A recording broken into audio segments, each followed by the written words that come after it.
함께 보실 하나님 말씀은 신약성경 디모데후서 1장입니다. 지난주에 디모데 전서를 다 배웠고요. 오늘은 디모데후서를 공부하도록 하겠습니다. 디모데후서 1장 1절부터 2절까지 말씀만 함께 읽고 성경 공부하겠습니다. 신약성경 디모데후서 1장 1절부터 2절까지 신약성경 343쪽 전후를 보시면 되겠습니다. 함께 봉독합니다. 하나님의 뜻으로 말미암아 그리스도 예수 안에 있는 생명의 약속대로 그리스도 예수의 사도된 바울은 사랑하는 아들 디모데에게 편지하노니 하나님 아버지와 그리스도 예수 우리 주께로부터 은혜와 긍휼과 평강이 내게 있을지어다. 아멘. 이 시간에도 잘 오셨습니다. 오늘 이 자리에 나오신 여러분들 가운데 하나님의 크신 은혜가 함께하기를 진심으로 기원합니다. 수요 성경 공부 시간에는 그냥 설교 듣는 시간이 아니라 하나님께서 우리에게 주신 말씀인 성경을 더욱더 잘 이해하고자 그 배경을 공부하는 시간으로 갖고 있습니다. 그래서 계속해서 서신서들의 배경을 보고 있는데 오늘은 디모데 후서의 내용들을 좀 살펴보도록 하겠습니다. 지난주에는 디모데 전서에 대해서 3시간에 걸쳐서 배웠는데 이제 디모데에게 보내는 두 번째 편지인 디모데 후서 그 내용이 어떠한 것인지 그리고 그 배경이 어떠한지 말씀을 좀 공부하도록 하겠습니다. 우선 디모데후서 개요. 자, 디모데후서는 누가 기록했을까요? 디모데후서 1장 우리가 1장 1절에서 읽은 것처럼 하나님의 뜻으로 말미암아 그리스도 예수 안에 있는 생명의 약속대로 그리스도 예수의 사도된 바울은 이렇게 밝히면서 이 편지는 바울이 썼다라는 것들을 확실하게 밝혀주고 있습니다. 그렇다면 수신자, 편지를 받는 사람은 누구일까요? 1장 2절에 우리가 읽었던 것처럼 사랑하는 아들 디모데에게 편지하노니 라고 구체적으로 이 편지를 받는 사람을 표현해 주고 있습니다. 여기서 사랑하는 아들이었는데 바울은 결혼을 했을까요? 안 했을까요? 안 했는데 어떻게 아들이 있죠? 그 정도로 사랑한다. 입양이다. 입양하지는 않았고요. 믿음으로 낳은 아들, 정말 아끼는 아들같이 그렇게 여기는 그런 표현을 하는 것입니다. 그래서 사랑하는 아들 디모데 이렇게 표현하고 있습니다. 그래서 디모데후서를 쓰신 자는 당연히 디모데입니다.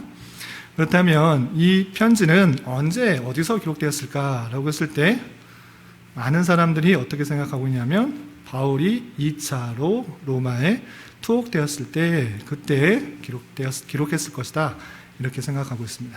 그렇다면 한번 질문해 보겠습니다. 바울이 성경에 드러난 표현에 의해서 감옥에 갇힌 것은 총 몇 차례가 있을까요? 3번. 3번 있습니다.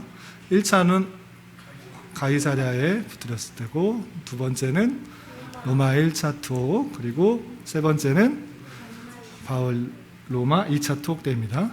어떻게 그렇게 알 수 있습니까? 디모데후서 읽어보면 내가 로마가 감옥에 두 번째 갇혔을 때 쓴 것이다 이런 표현이 등장합니까? 라고 했을 때 정확하게 등장하지는 않습니다. 그런데 이 편지를 자세하게 주의 깊게 쭉 읽어보면 바울이 두 번째로 갇혔을 때 쓴 것이다 라는 것들을 알 수 있습니다. 왜냐하면 바울의 상황을 보면 그렇게 이해가 되는 것입니다. 첫 번째 바울의 지금 쓰고 있는 기록자 바울의 상황을 보면 감옥에 갇혀있다라는 것들을 먼저 알 수 있습니다. 디모데후서 1장 15절부터 18절까지 쭉 한번 읽어보겠습니다. 시작.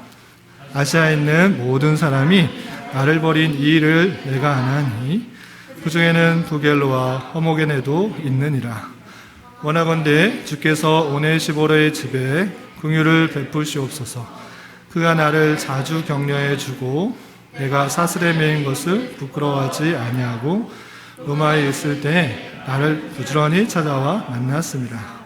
원하건대 주께서 그로 하여금 그날에 주의 긍휼에 있게 하옵소서. 또 그가 에베소에서 많이 봉사한 것을 내가 잘 아느니라. 아멘. 여기서 중간에 보면 16절 내가 사슬에 매인 것, 이런 표현이 있습니다. 그렇다면 바울이 감옥에 갇혀 있다라는 사실들을 알 수 있고, 또 17절에 보면 로마에 있을 때라는 표현을 해서 로마에서 사슬에 매인 채로 갇혀 있는 상태라는 것을 알 수 있습니다. 그래서 바울이 로마의 감옥에 갇혀 있다라고 할 때 1차일 때도 있고 2차일 때도 있는데, 1차였을 때는 바울이 상황이 어땠을까요? 편했을까요? 아니면 너무 얽매였을까요? 나름대로 편했습니다. 왜냐하면 많은 사람들을 영접할 수가 있었고, 또 오는 사람마다 복음을 전할 수 있을 정도로 아직 죄가 확정되지 않은 그런 상태였기 때문에 어떤 집에, 전셋집, 셋집에서 가택연금과 같은 그런 생활을 했던 것을 볼 수 있습니다. 근데 두 번째 보니까, 여기서 보니까 사슬에 매여 있다라는 표현을 통해서 편하지 않겠구나를 생각해 볼 수 있는 것입니다. 또 이런 표현이 있는가 하면, 또 디모데후서 4장 6절부터 7절에는 이런 표현이 있는 것입니다. 그래서 디모데후서 4장 6절 7절도 함께 읽어보겠습니다. 시작. 전제와 같이 내가 벌써 부어지고 나의 떠날 시각이 가까웠도다. 나는 선한 싸움을 싸우고 나의 달려갈 길을 마치고 믿음을 지켰으니. 이 내용을 쭉 읽어보면 마치 유언을 남기는 사람 같은 그 분위기를 느낄 수 있습니다. 전제라는 표현이 있는데, 전제가 혹시 어떤 제사인 줄 아세요? 전제가 뭘까요? 제사 중에 여러 가지 제사법이 있는데, 전제는 포도주를 그 제단에다 뿌리는 것을 말해요. 포도주를 뿌린다라고 할 때 그것을 뜻하는 것이 무엇이냐면 피가 뿌려진다, 피가 드려진다, 이런 뜻을 갖고 있습니다. 그런 것과 같이 내 피가 벌써 죽어서 뿌려지는 것과 같은 그런 상황이 되었다라고 표현하고 있는 것입니다. 그래서 나의 떠날 시각이 가까웠다라고 쓸 때 로마에서 어디를 또 떠나서 가는 것이 아니라 이 세상을 떠난 날이, 그때가 가까이 왔다라는 것을 바울 사도는 직감하고 있는 것입니다. 그래서 나는 선한 싸움 싸우고 나의 달려갈 길 다 마치고 믿음을 지켰다라고 디모데에게 고백하고 있는 것입니다. 유언과 같이 고백하고 있습니다. 그래서 이런 표현을 볼 때 바울 사도가 이제 죽겠구나라는 것을 알고 있다라는 생각을 해보게 됩니다. 그래서 첫 번째 감옥에 갇혔을 때가 아니라 두 번째 감옥에 갇혔을 때 죽음이 얼마 남지 않았음을 직감하고 편지를 썼을 것이다 생각하는 것입니다. 그리고 이런 표현도 있는 것입니다. 디모데후서 4장 9절부터 10절까지 함께 읽어보겠습니다. 시작. 너는 어서 속히 내게로 오라. 데메는 이 세상을 사랑하여 나를 버리고 데살로니가로 갔고, 그레스게는 갈라디아로, 디도는 달마디아로 갔고, 이렇게 표현이 있는데, 너는 속히 오고 와라. 왜냐하면 데마, 그 다음에 그레스게, 디도가 다 여러 가지 이유로 떠나갔다 이렇게 표현하고 있기 때문입니다. 그런데 상황을 봤을 때 바울 사도가 여러 가지 전도 여행을 다녔을 때는, 그리고 1차로 감옥에 투옥됐을 때 많은 사람들이 떠나지는 않았습니다. 그들과 함께 하려고 하고 도와주려고 많이 애썼던 모습들이 있는 것입니다. 물론 바울 사도를 비방하는 사람도 있었고, 바울 사람은 잘됐다라고 고소해하는 사람도 있었지만, 이렇게 많은 사람이 떠나가지는 않았습니다. 그런데 여러 사람들이 떠나가고 있다라는 사실들을 통해서 지금 바울이 갇힌 것으로 인하여서 믿음들이 변질되고 또 많은 핍박들 때문에 사람들이 떠나가고 있다라는 것들을 알 수 있습니다. 그래서 1차로 로마에 투옥됐을 때보다 상황이 더 안 좋은 상황이구나를 생각해 볼 수가 있는 것입니다. 그리고 이런 표현들도 지금 바울의 상황을 대변하고 있습니다. 디모데후서 1장 4절 말씀 함께 읽어보겠습니다. 시작. 내 눈물을 생각하여 너 보기를 원하면 내 기쁨이 가득하게 하려 함이니. 디모데를 더욱더 그리워하고 있다는 것입니다. 디모데와 함께 있는 것이 아니라 디모데가 떨어져 있는데 너를 정말 보기 원한다. 그 기쁨이 가득하게 하기 위해서 정말 그리워하고 있다라는 표현을 통해서 지금 바울 사도가 죽음을 얼마 남겨두지 않은 로마의 두 번째 다시 갇혔을 때의 상황이라는 것들을 생각해 볼 수가 있는 것입니다. 또 이런 표현도 있는데, 디모데후서 4장 13절과 21절 말씀 함께 읽어보겠습니다. 시작. 내가 올 때에 내가 들어와 가보에 집에 둔 겉옷을 가지고 오고 또 책은 특별히 가죽 종이에 쓴 것을 가져오라. 너는 겨울 전에 어서 오라. 우블로와 부데와 리노와 글로아디아와 모든 형제가 다 내게 문안하느니라.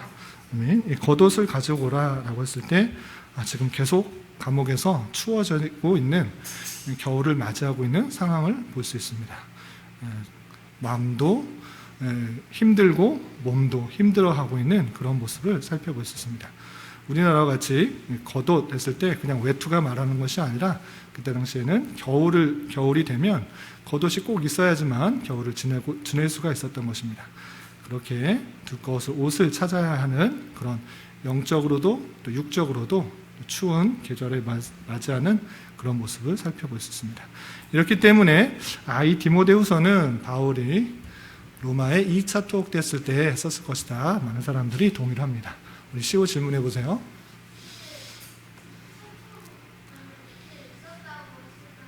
네.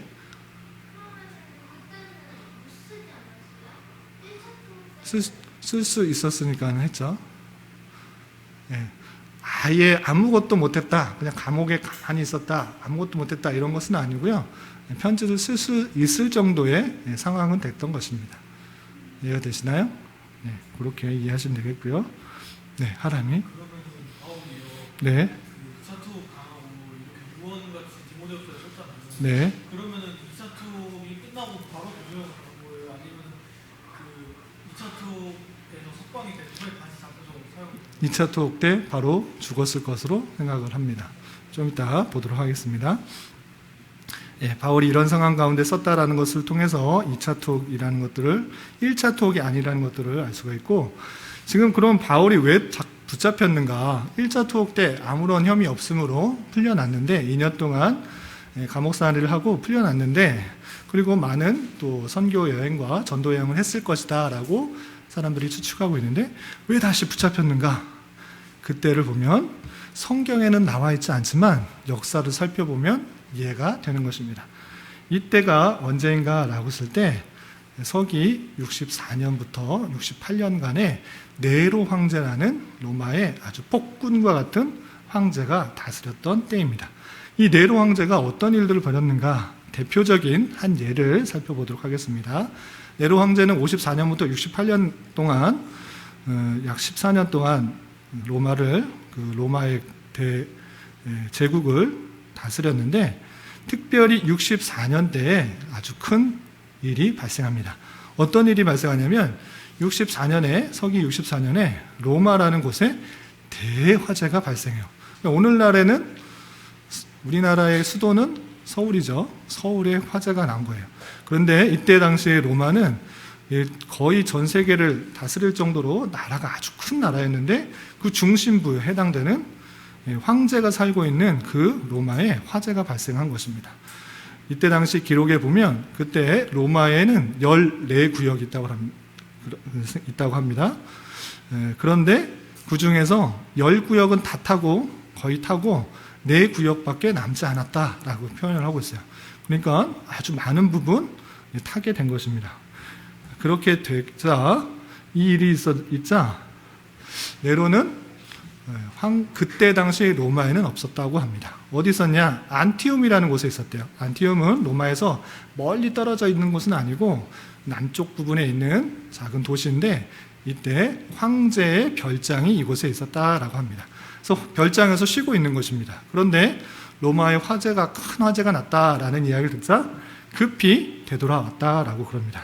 그래서 되돌아와서 네로는 열심히 복구 작업을 한 것입니다. 불도 끄고 또 복구하기 위해서 열심히 이렇게 노력을 했습니다. 당연히 황제니까 로마가 불탔으니까 고쳐야 되는 것이 맞습니다.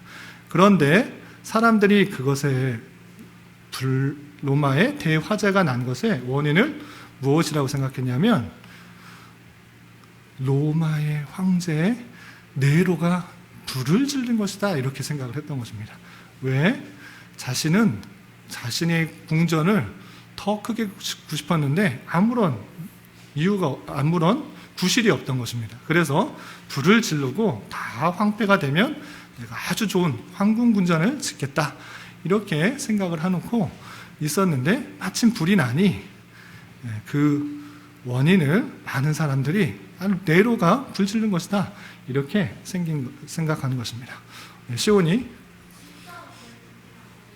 정확하게는 알 수 없는데 많은 사람들이 그렇게 생각을 하고 있는 것입니다.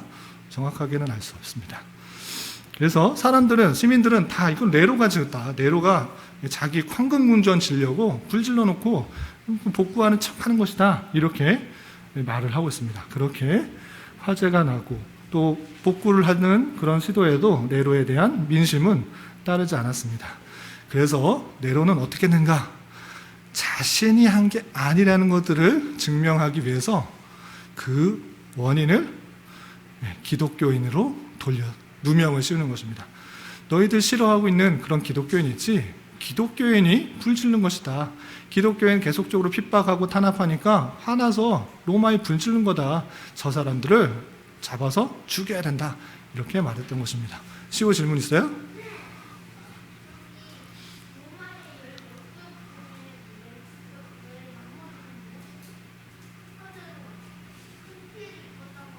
네.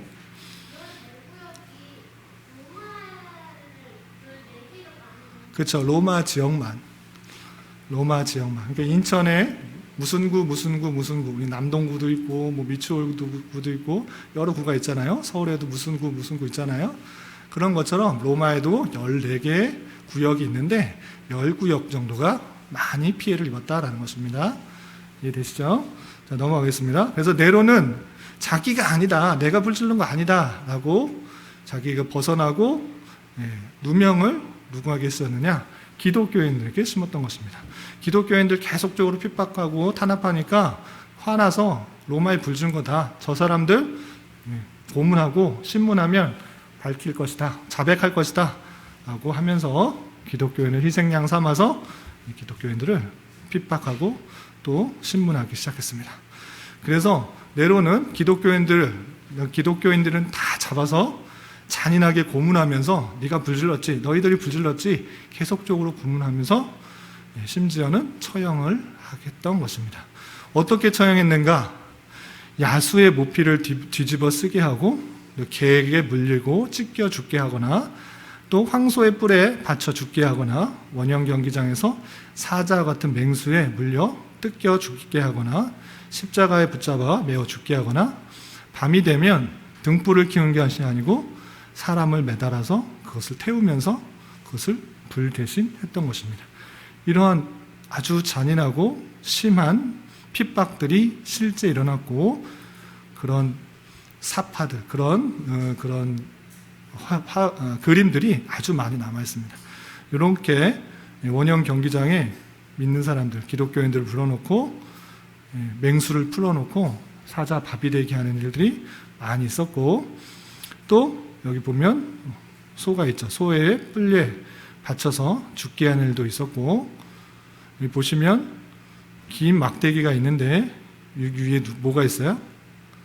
사람이 묶여 있죠. 밤이 되면 여기다 불을 지펴서 사람을 태워버리는 아주 잔인한 행동을 했던 것입니다. 이렇게 네로 황제는 자기가 불을 질렀을 것이 가장 타당한데 그것을 벗어나기 위해서 그런 시민들의 원망을 벗어나기 위해서 거의 모든 기독교인들을 붙잡았던 것입니다.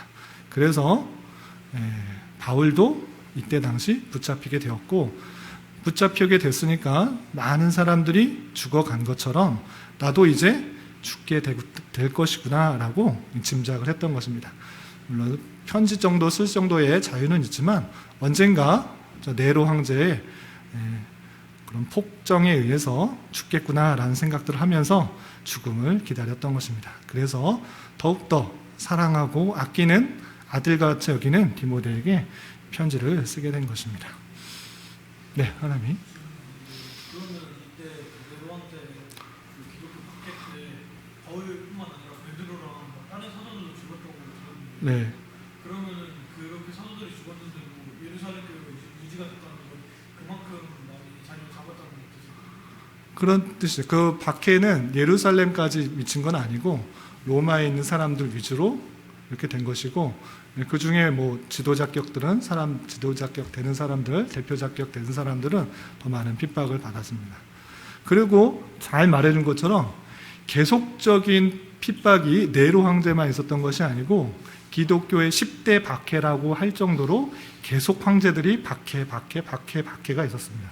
그런데 신비한 것은 무엇이냐면 그런 박해가 있으면 기독교는 줄어들고 없어지고 거의 남지 않아야 되는데 오히려 순교를 두려워하지 않고 더욱더 그 믿음 생활을 잘 해나갔던 것입니다. 그래서 처음에는 위축되는 것 같아 보이지만 그 믿음을 굳건히 지키고 내 이생에서의 삶이 전부가 아니라는 사실들을 안 그 기독교인들은 자연스럽게 당연히 순교를 당하고 기쁨으로 그 일들을 행하고 도덕적으로도 바른 삶을 살기 때문에 오히려 믿지 않았던 사람이 어떻게 생각하느냐, 저 사람 진짜 신기하다, 어떻게 저럴 수 있는가, 죽음 앞에서도 떳떳하게 죽을 수 있다고 왜 저러는가, 사람들이 더욱더 예수님을 믿는 발판이 되었습니다. 핍박과 탄압 속에서 오히려 기독교는 더 퍼져나가게 되었고 순수성과 신실성과 참으로 하나님을 믿고 또 천국에 대한 소망을 갖고 있는 그 신앙이 더욱더 확장되었습니다. 그런데 아이러니하게도 이제 핍박이 사라지고 기독교를 인정하고 기독교가 국교로 된 순간부터 어떻게 됐을까요? 점점 신앙이 나태해지고 부패가 시작되었어요. 그때부터 중세시대, 이른바 기독교 암흑의 시대가 1000년이라는 시간 동안 있게 됩니다. 이제 고통 없이 또 핍박 없이 탄압 없이 자유롭게 신앙생활을 할 수 있었어요. 그런데 사람들은 더 편하고 더 안락하고 더 전통에 기대면서 삶을 살아가자 하나님의 말씀을 안 믿고 하나님의 말씀이 무엇인지 고민할 필요도 없고 또 아무 생각 없이 지내도 됐어요. 그냥 위에서 목사님이, 주교가, 사제가 시키는 대로만 하면 구원 받는데 전혀 이상이 없었어요. 그렇게 되자 점점 기독교의 참된 진리가 가려지고 해서 벗어나게 되었던 것이죠. 그 1000년의 시간이 지나고 이제 종교 개혁자들이 다시 하나님의 말씀으로 돌아가자, 하나님의 말씀을 온전히 깨닫자라고 시도했던 운동이 종교 개혁입니다. 그렇게 되었다라는 사실을 알아두시면 되겠습니다. 하영이 질문 있었어요? 그냥 손이 간지러서 목에 들리는 것 같아가지고. 계속 하겠습니다. 그리고 디모데후서의 상황을 보면 디모데 후서를 쓰게 된 그런 상황들입니다.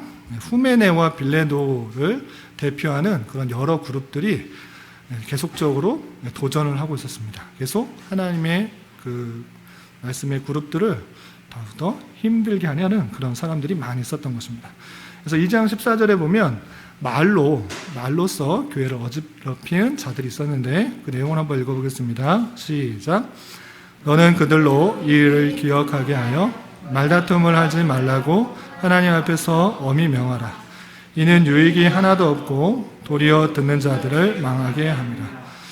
말다툼을 하지 말라고 하나님 앞에서 엄히 명하라, 이런 표현이 있는 것을 통해서 지금 말로 가지고 지금 다툼이 일어나고 있는, 교회를 어지럽히고 있는 그런 사람들이 있구나라는 것들을 생각해 볼 수 있습니다. 또한 2장 16절에 보면 또 망령되고 헛된 말, 이것도 말입니다. 그런 말을 하고 있는 사람들이 있는 것을 알 수 있습니다. 2장 16절도 함께 읽어보겠습니다. 시작. 망령되고 헛된 말을 버리라. 그들은 경건하지 아니하며 점점 나아가라. 말은 잘하는데 경건하지 아니하며 나아간다. 그러니까 말은 잘하지만 그것은 오히려 망령되고 헛된 말이다. 말만 하고 있는 그런 모습들. 그 말은 하지만 실제 경건함에 나아가지 않고 있는 그런 모습을 볼 수 있습니다. 망령되고 헛된 말을 통하여서 경건과 상관없는 말로만 하는 그런 사람들이 등장하고 있다는 것을 알 수 있습니다. 또한 2장 17절, 18절에는 이런 표현도 있습니다. 함께 봉독합니다. 시작. 그들의 말은 악성 종양이 퍼져나감과 같은데 그 중에 후메네오와 빌레도가 있느니라. 진리에 관하여는 그들이 그릇되었도다. 부활이 이미 지나갔다 하므로 어떤 사람들의 믿음을 무너뜨리니라. 예, 그런 사람들 말 갖고 경건에 이르지도 않고 잘못된 다툼을 일으키는 사람들이 있는데 그들의 말은 무엇과 같느냐? 악성 종양. 예, 쉬운 말로 암 같은 존재다. 암이 퍼져나가는 그런 것 같다. 그런 사람들 중에 대표적인 사람이 후메네와 빌레도다. 그러니까 후메네와 빌레도도 있는 것이고 그 사람들만 있는 게 아니라 뭐 또 다른 사람이 있다라는 것입니다. 그 중에 후메네와 빌레도가 있다라는 것을 통해서 이렇게 말로서는 많이 행하지만 말다툼을 하고 또 악한 말하고 망령된 헛된 말을 그렇게 하는 사람들이지만 경건하지 않은 그런 사람들 때문에 악성 종양이 퍼져나간 것 같이 그런 일들이 자꾸 번안하고 그 중에 대표적인 사람들, 많은 사람들이 있는데 후메네오가 빌레도가 있다라고 지적하고 있는 것입니다. 그런 사람들은 진리에 대해서 잘못되었다 이렇게 말합니다. 어떤 진리에 대해서 잘못 말하냐? 부활이 이미 지나갔다 이렇게 헛된 잘못된 교훈을 전해준 것입니다. 그래서 그 이야기를 들으면 어떤 사람들의 믿음을 무너뜨리게 된다. 거짓말을 통해서 진리를 왜곡하고 사람들의 믿음을 무너뜨리는 일들이 일어나고 있는 상황을 볼 수 있습니다. 그리고 말세의 현상들을 드러내고 있는 여러 사람들이 있었습니다.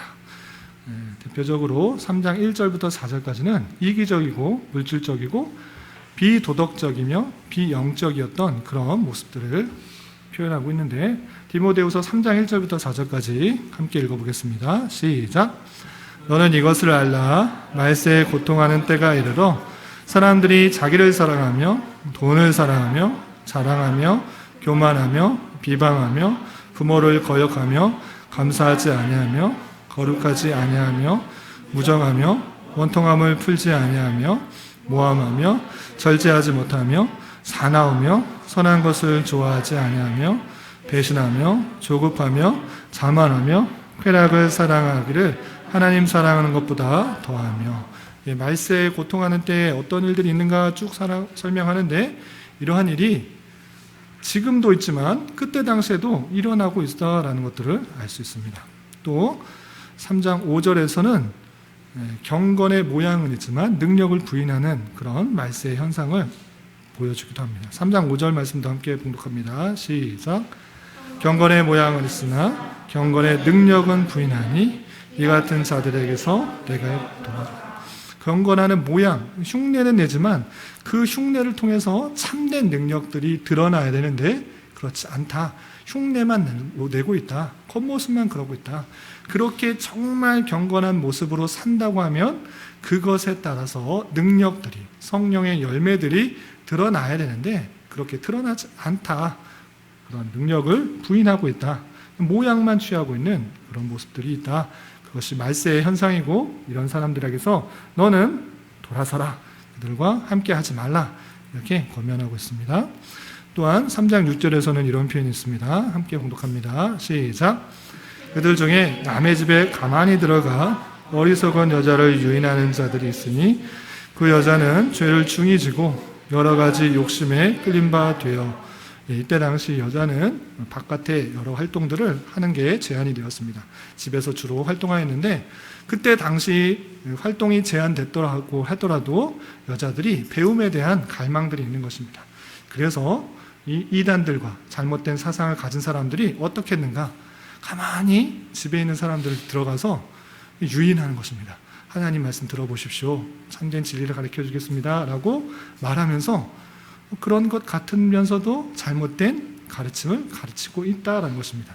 그래서 오늘날에도 방문하면서 전도하면서 잘못된 이단들 사상들을 가르치는 사람들이 있는데 이때에도 그런 사람들이 있었다라는 것입니다. 남의 집에 가만히 들어가서 그 여자의 그런 호기심과 지적 호기심과 또 신앙에 대한 호기심들을 유인하여서 악하게 행하게 하는 그런 사람들이 있었다라고 표현하고 있습니다. 그리고 3장 8절에서는 이런 표현도 있습니다. 함께 봉독합니다. 시작.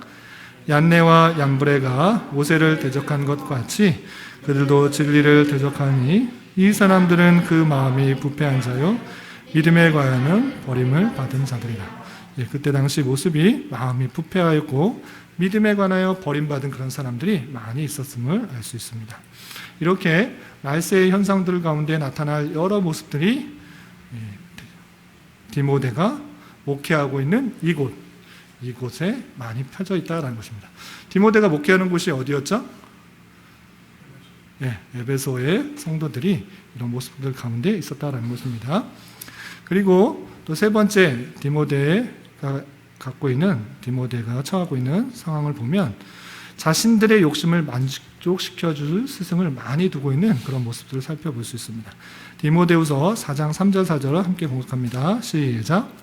때가 이르리니 사람이 바른 교훈을 받지 아니하며 귀가 가려워서 자기 사욕을 따라 스승을 많이 두고 또 그를 줄에서 돌이켜 허탄한 이야기를 따르리라. 아멘.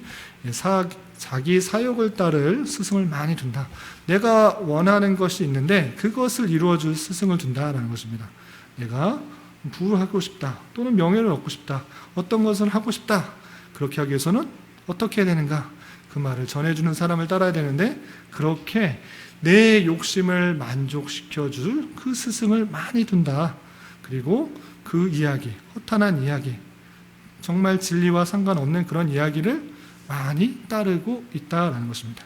그렇게 참된 진리와 하나님께서 원하시는 말씀이 아닌 자기 욕심, 자기 생각, 자기 만족을 채워줄 그 사람들을 계속적으로 따르는 그런 모습 가운데 있기 때문에 사도 바울은 어렵고 힘든 상황 속에서도 디모데에게 이런 편지를 쓰게 된 것입니다.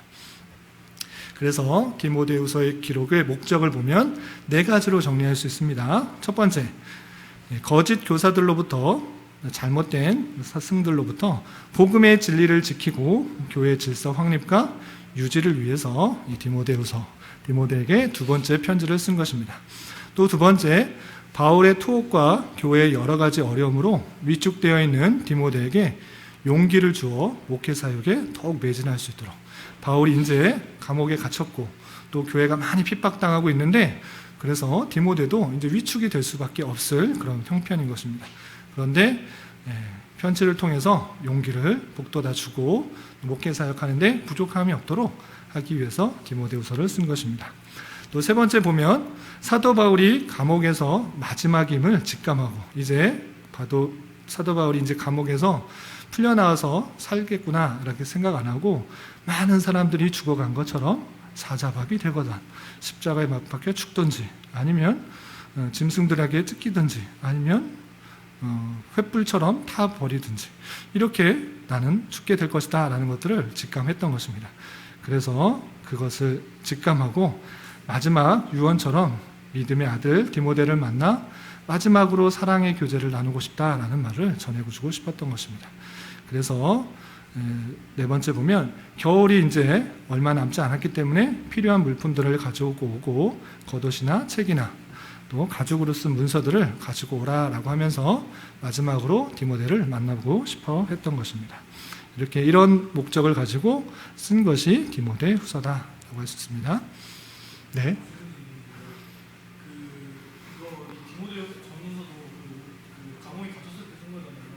디모데 전후서? 디모데 전서는 아니죠. 네. 네.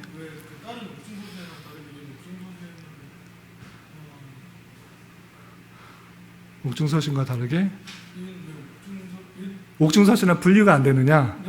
정확하게 말할 때는 옥중서신에 분류되는 게 맞습니다. 그런데 일반적으로 옥중서신이라고 할 때는 이 네 가지 에베소서, 빌립보서, 골로새서, 빌레몬서 요거 1차 투옥 때 쓰는 것인데 그러면은 지금 디모데후서도 옥중에 쓰니까 옥중서신이 아니냐라고 했을 때 그렇게 말하지 않고 다르게 분류하는 이유는 목회서신이라는 분류가 있기 때문에 그렇습니다. 엄격하게 말하면 옥중서신 맞습니다. 그런데 분류를 좀 하자 보면 이것은 목회자에게 쓴 디도서와 함께 목회자에게 쓴 거니까 이쪽으로 분류하는 것입니다. 정확하게 말하면 그렇게 맞습니다. 엄밀하게. 그런데 일반적으로 말할 때 옥중서신이다 그러면 4개만 이렇게 말하게 됩니다. 지나가겠습니다.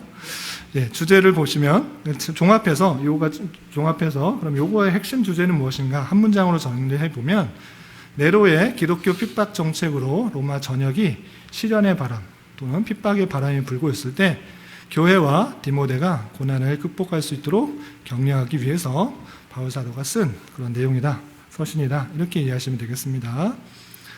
그래서 신학적인 특징이 있습니다. 4가지로 정리해 보면 첫 번째, 바울 서신 가운데 마지막으로 기록된 서신입니다. 자기가 이제 죽음이 얼마 남지 않았다는 것을 알고 마지막으로 기록한 그런 서신, 유언적인 내용도 담겨 있는 그런 서신입니다. 그리고 두 번째로 디모데 전서, 우리 지난주에 배운 것처럼 디모데 전서는 에베소에 목회를 하고 있는 디모데가 연소하여서 많은 사람들을 어떻게 또 목회해야 되는지 잘 모를까봐 여러 가지 규준들을 정해줬습니다. 목사는 어떻게 세우고, 집사는 어떻게 세우고, 젊은 사람들은 어떻게 대하고, 늙은 사람은 어떻게 대하고, 이런 규준들을 알려주는 데 목적이 있었습니다. 그런데 디모데후서는 복음사역의 일꾼이 갖춰야 할 경건의 모습, 인품을 다루고 있다.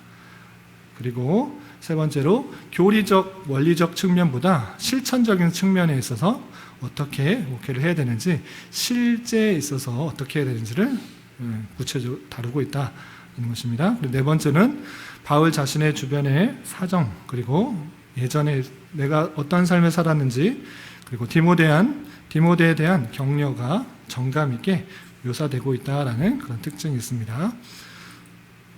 그럼 구조적으로 어떤 특징이 있는가? 신학적으로는 이런 특징이 있었지만 구조적으로는 이름들이 많이 나온다는 것이 특징입니다. 마지막에 죽음이 얼마 남지 않아서 그런지 몰라도 여러 사람들의 이름을 거론하고 있다는 것입니다. 그리고 특별히 대적자들의 이름을 짝을 이루어서 언급하고 있다는 특징이 있습니다. 부겔로와 허모게네, 후메네오와 벨리도, 얀네와 엠브레라고 하면서 짝을 지어서 이름을 밝히고 있는, 대적자들의 이름을 밝히고 있는 특징이 있고요. 또 바울의 동역자의 이름을 하나하나 언급하면서 어떻게 활동했는지를 설명하고 있습니다.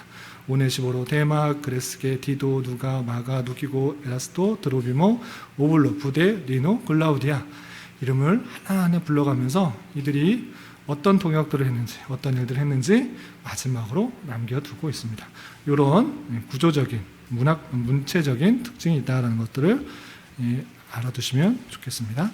그래서 내용적 부분을 보면 처음과 끝, 도입과 종결을 떼어놓고 1장 3절부터 14절에는 디모데에 대한 기억, 그리고 그 뒤에는 바울의 형편에 대한 지금 상황에 대한 내용들을 알려주고 있고, 그리고 디모데에게 하고 싶은 권면들을 길게 2장부터 4장 5절까지 하고 있습니다. 그리고 바울의 신앙 고백이 뒤에 나오고, 또 개인적인 전갈, 너가 돌아올 때, 너 올 때 어떤 일들을 해야 되는지, 그리고 여러 동역자들이 어떤 일들을 했는지 구체적으로 밝혀주고 있습니다. 이렇게 이해를 하시면 되겠습니다. 이 내용을 통해서 교훈 받아야 될 것 2가지로 정리했습니다. 첫 번째, 당시에 사도 바울이, 그리고 사도 바울의 주변에 있는 교회들이 받는 형편은 아주 행복하고 즐겁고 사람들로부터 존경을 받는 그런 시대가 아니라 핍박과 탄압을 받는 시대였습니다. 아까 보신 것처럼 네로 황제가 기독교인이다 라고 하면 눈에 불을 켜고 잡아서 사자밥에 던지기도 하고 밤에 횃불같이 불태우기도 하는 그런 시절이었습니다. 그런데 그런 일들이 오늘날에도 없지 않는 것입니다. 세상 사람들은 하나님을 믿는 것에 대해서 그렇게 달가워하지 않습니다. 다양하게 핍박과 탄압 또는 조롱과 비웃음, 보이지도 않는 하나님, 너는 왜 이렇게 주일날 다른 데 놀러 가지도 않고 쉬지도 않고 즐기지도 않고 이렇게 교회를 가냐, 보이지도 않는 그럼 어디 있느냐, 모여봐라. 그리고 믿는 사람이라면서 왜 그렇게 사냐, 그것밖에 못 사냐, 믿는 사람들이 오히려 더 못 산다, 이런 식의 비난과 비웃음 밖에 핍박들이 강하게 되는 것입니다. 그럴 때일수록 우리는 낯설게 생각하지 말고, 그때 당시에도 그렇지만 오늘날에도 그런 핍박이 우리에게 주시는 고난의 시간이요 연단의 방편인 줄 알아.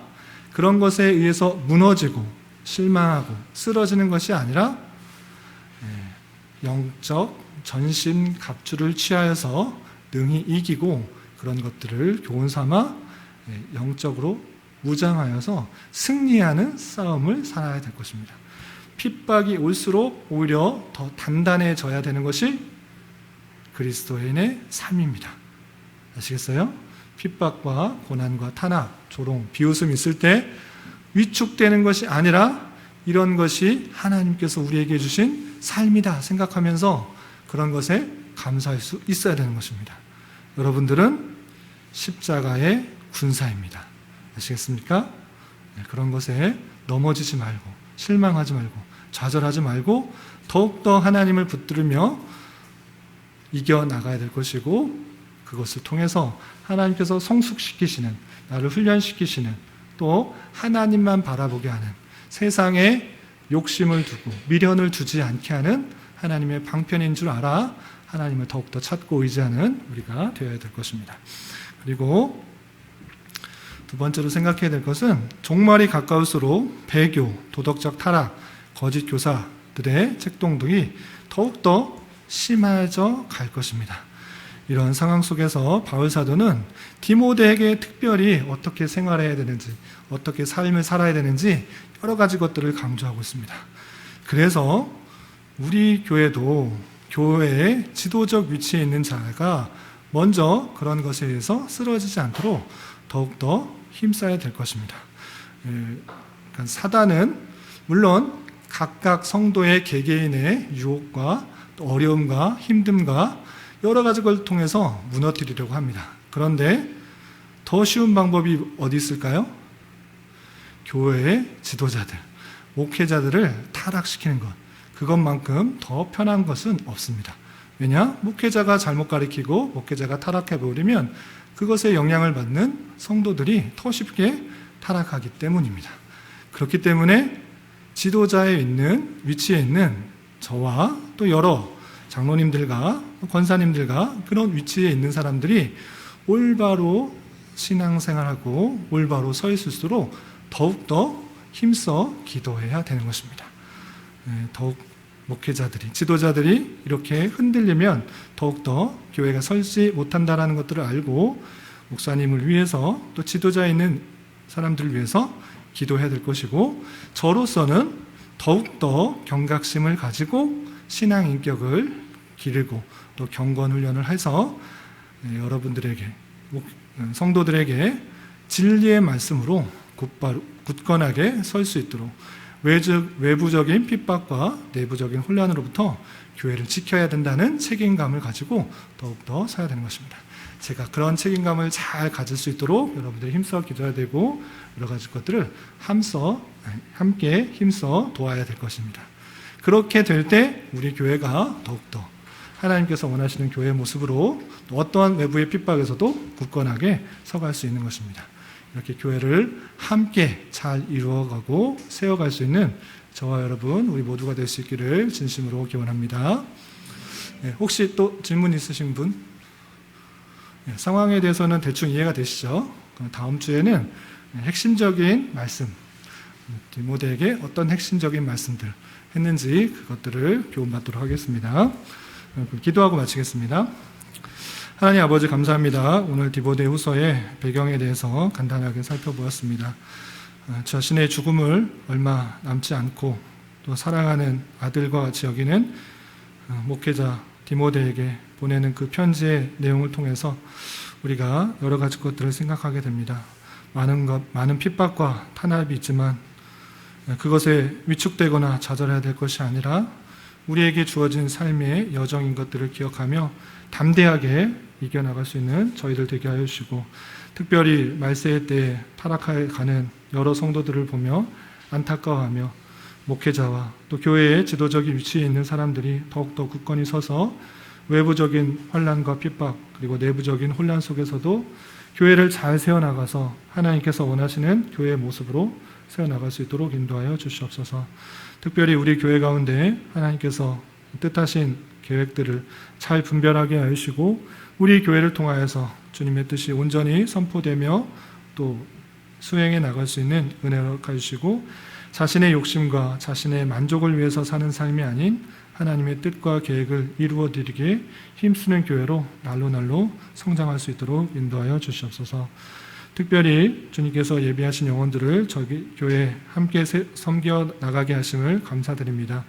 서로 어렵고 힘들 때마다 서로 위로와 격려가 되게 하시고 서로 힘을 합하여 서로 도움이 되는 관계로서 주님의 성전으로서의 교회의 모습을 잘 이루어 나갈 수 있도록 인도하여 주시고 특별히 육체적인 어려움 가운데 있는 성도들 마음 지켜주시고 생각 지켜주셔서 하나님을 더 찾고 부르짖는 기회 되게 하여 주시며 또 성도의 가정 가운데 새 생명을 허락하신 그 기쁨들을 함께 누리며 감사하며 또 산모와 어린아이가 건강하게 또 잘 회복될 수 있도록 주님께서 인도하여 주시옵소서. 또 여러 가지 사정으로 인하여서 교회에 출입하지 못하는 심령들 그의 마음과 생각을 지켜주시고 또 상황이 열려지게 하여 주셔서 함께 예배하며 함께 교제하며 함께 나누는 교회의 참모습이 잘 이루어질 수 있도록 은혜를 내려 주시옵소서. 예수님의 이름으로 감사히 기도드리옵나이다. 아멘.